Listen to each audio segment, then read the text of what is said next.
قرآن پاک نے کہا یہودیوں پہ اللہ نے ذلت مسلط کر دی ہے، یہ ذلیل ہے،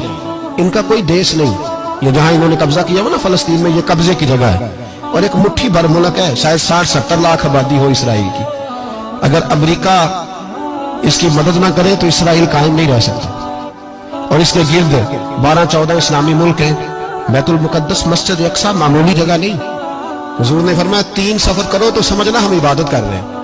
کون کون سے؟ فرمایا اگر بیت اللہ جاؤ تو عبادت سمجھ کے جانا،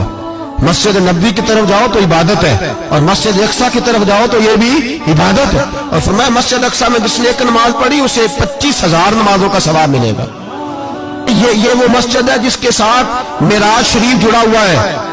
قرآن پاک نے کہا کہ اس مسجد میں سبحان اللہ اسریٰ بعبدہ لیلا من المسجد الحرام الی المسجد الاقصی، مسلمانوں قرآن کہتا ہے کہ تمہارے معراج کی شان رسول پاک کی مسجد اقصی سے جڑی ہے،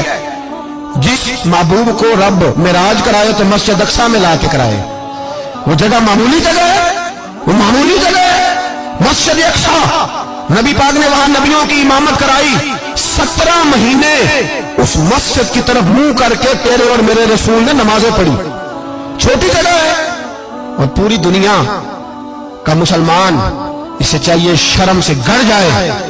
ایک امریکہ کا صدر بول کے کہتا ہے کہ اسرائیل کو اجازت ہے اسے دارالحکومت بنائے، اور مسلمان حکمران بیان دے رہے ہیں ظالموں لٹیرو، تم اپنی سیاستیں چمکانے کے لیے پہلے ایک دوسرے کو گالیاں دیتے ہو، پھر اکٹھے بیٹھ جاتے ہو نمبرنگ کرنے کے لیے، تم دین کے اس مسئلے میں سارے اکٹھے کیوں نہیں بیٹھے؟ سارے پاکستان کے سیاستدانوں کو، علماء اور مشائخ کو چاہیے تھا ایک پیٹ پہ اکٹھے ہوتے، اکٹھے بیٹھ کے ایک بیان ہی دے دیتے، ایک بات ہی کر دیتے۔ پھر میرا سلوٹ ہے ترکی کے صدر کو، پھر میرا سلوٹ ہے ترکی کے صدر کو۔ عجیب بات ہے نا کہ اس کے پاس ایٹمی طاقت آپ سے کمزور ہے، آپ کی تگڑی ہے، اس کے پاس جو فوجی طاقتیں ہیں وہ اپنی جگہ پر آپ کی فوجی طاقتوں کا لوہا مانتی ہے دنیا، لیکن پھر مجھے کہنے دو نا، میدان میں بندہ ایٹمی طاقت سے نہیں لڑتا، ایمان کی قوت سے لڑتا ہے، وہ بول اٹھا ہے نا، کیا کر لیا اس نے اپنی پارلیمنٹ سے خطاب کیا، اس نے بہت عرصہ پہلے کہا تھا مسجد اقصی میری خواب میں آئی تھی، اور رو کے کہتی تھی آئے مجھے کوئی صلاح الدین ایوبی کا ماننے والا، کوئی آئے مجھے بچائے، کہتے میری خواب میں آئی تھی اور روتی تھی، کہتی تھی کوئی آئے، اور ایک شاعر نے کہا ہے مسجد اقصی نبی پاک کو بھی بلاتی ہے، کہتی ہے ایک بار پھر طیبہ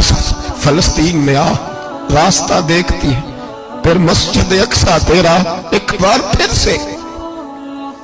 طیبہ سے فلسطین میں آ، راستہ دیکھتی ہے پھر مسجد اقصی تیرا۔ کوئی بولا ہی نہیں اتنا مقدس مقام، چھوٹے چھوٹے بیان، اور کہیں اکٹھے ہو جاؤ، پیش گوئی کر رہا ہوں بڑی جلدی اس امریکہ کو لوگ ٹوٹتا ہوا دیکھیں گے، اس سے بکھرتا ہوا دیکھیں گے، اس سے لرزتا ہوا دیکھیں گے، اس لیے کہ مقابلے رب رسول سے اتنے آسان نہیں۔